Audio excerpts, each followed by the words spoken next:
Hey, good morning, good morning, good morning. It's your girl Becky D, live in the morning, 7 days a week, 7 a.m. We live back at it today on this Saturday. Again, this is a pre-recorded podcast. Just want to let you know in advance. Hopefully, you are joining me right now on your 24 hours of no social media. Now, let me tell you a little bit about our Strategize Saturday, okay? Because that's what the day is. It's Strategize Saturday. We're getting ready to strategize for the upcoming week because we are conquerors of everything, all right? So, with that being said, let me give you a little backstory, okay? Yeah, it's story time with your favorite Auntie Becky. All right, so, as you all know, on Thursday, you don't know because I didn't tell you, but Thursday I went and I had a social distancing breakfast with one of my good friends, and then I went and surprised my mother. So I legit took a 2-hour trip just to eat breakfast. Was that cray? Probably so. Yeah.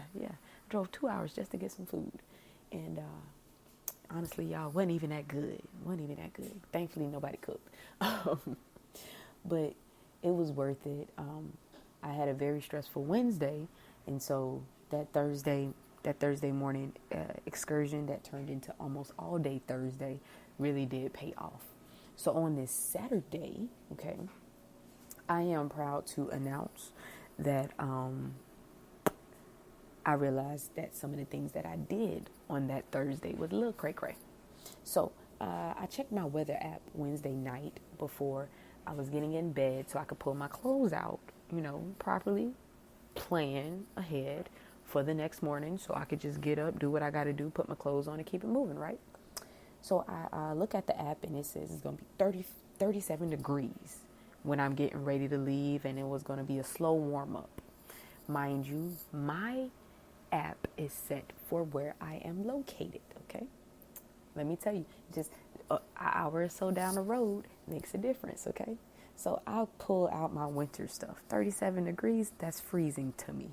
I get my, not too thick socks, but, nice and cushiony socks. I put my thermals on, put, some regular sweatpants on. I wasn't trying to look cute. Put a long sleeve shirt on and a hoodie. It was a thick hoodie. It wasn't just any old hoodie. It was a good thick hoodie. I got in middle school for playing basketball. One of my warmest hoodies that I've ever worn. So I'm out, I even threw a beanie on my head, okay? And so I go outside. I'm not really feeling, the draft. I said, okay, good. I prepared right. Nice and toasty enough for me to get it through the day. So I'm driving and it starts to heat up a little bit, but the sun is coming out. So I'm equating it to that, and I have my heat on. So I turn my heat down a little bit, and I keep driving. I'm driving. And then the next thing I know, I'm sitting there, social distancing breakfast with my friend, and I'm sitting there like, whew, it's getting hot. And she just looks at me and she's like, what are you talking about? I'm burning up. So we did sit in the parking lot and talk for hours in our vehicles. And I was like, okay, this is it. I can't take it anymore. So I had to shed a layer. So I took my hoodie off. And I'm wearing this bright green shirt, y'all. I mean, it was so bright. It wasn't my intentions to take the hoodie off. Because later my mother realized my shirt was actually wrinkled. I told her I didn't mean to take my hoodie off. Like, that was never the plan. So, burning up, still talking. The sun is now at 12 noon, okay? And I'm getting ready to go visit with my mother. And it is burning hot, okay? I look at my thermometer that's in my car for the outside temperature, and it says it is 70 degrees. And I was like, I got thermals on. So I go to my mom's house completely scared. I broke in, but I have the key. Okay, let me just say it like that. And I'm just rushing to the bathroom, and she, of course, always thinks that my bladder's on explode. But I finally come out because I told her, I just yelled. I said, I'll explain later. And I came out with my thermals in my head. I was like, I had thermals on. It's 70 degrees outside. So I had the right plan, but the wrong strategy, okay? I should have checked the weather for the area I was going to and not the area from where I was coming from, okay? let's keep that in mind for this week. All right. I tell you that very embarrassing story to tell you that. Do not plan for the weather of today, but plan for the weather of where you're going. That's your upcoming week, okay? So you can strategize, do a little mini strategy for what your plans are going to be on this Saturday. Maybe it's do some gardening. Maybe it's, reading a book. Maybe it's, by the way, y'all, I do have a new book. It's looking at me. It needs to be read right now. Maybe it's, cleaning your shoes, cleaning the house, washing your pet, whatever the case may be. Hair day, wash day for your hair. You're giving yourself a self mani-pedi, whatever the case may be. You can strategize for the day. But then we need to focus on the week based upon the temperatures of the week, okay? Not necessarily you got to pull out your clothes. I'm not telling you that, okay? Read in between the lines of what I'm trying to tell you, all right? We are so busy planning for the temperature of the day of where we're at, not realizing that the weather will not always be the same where we're going, okay? We are so busy planning for this moment in our life, not realizing that our future might be just a tad bit different. If someone was to tell me today that I would be exactly where I am, doing this exact thing right here, saying that I have a podcast, I would look them in the face and call them a liar. But I'm so grateful that I did not let fear continue to get in my way, and that I became a conqueror of my mind and a listener of my spirit. Because now I can say that I am preparing my now to be adjusted to my future, no matter what the temperature may be. Okay? You can ask some people, they've had some nights where things didn't quite go their way, and they've had some days where things were kind of fishy, and they've had all these different scenarios happen to them, but they did not give up hope, and they did not give up at all. They kept strong to the faith, and they kept pushing on. They prepared and strategized properly that they were able to conquer it without any problems or hesitation. Now, let's get back to what I addressed on Friday. If you haven't listened to Friday's podcast, I suggest you hit pause right now and go back to Fridays. But if you did, let's continue on, okay?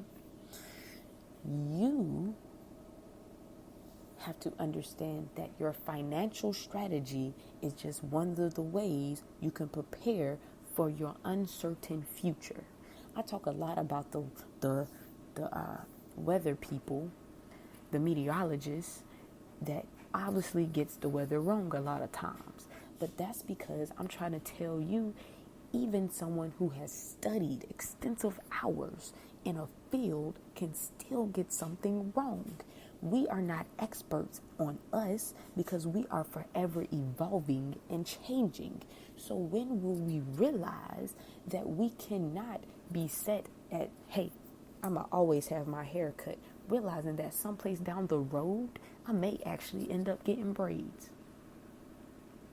But you won't know it until you get to it. But you can be prepared to manifest in any situation that comes your way, okay? So strategize for your week. Maybe it's, okay, I know I got to do a little extra driving this week to work if you're still going to work. Or, if you're working from home, you're like, hey, okay, I need to make sure that this week my back is to the TV when I'm doing my work. Or I need to make sure that I'm in a closed area where I'm not too distracted. Or I need to tell my kids, okay, this is how many hours that I'm going to need for them to be doing something constructive or something quiet, as reading a book, drawing, or creative time, whatever you want to call it. So you have to understand that 9 times out of 10, one of those going to go through. One of them are going to completely fail and hit you in the face, okay? You can tell your kids, I just need 2 hours of your creative time, mommy's silent time, or daddy's silent time. And then we can, you can interact with me, because then I'll be off my call, all right? Unfortunately, that call lasted an extra hour. Now you got kids in the back banging on drums, playing trumpets, jumping off buildings, fires going on. It's okay. The first thing I'm going to tell you to do is not panic. Take a deep breath.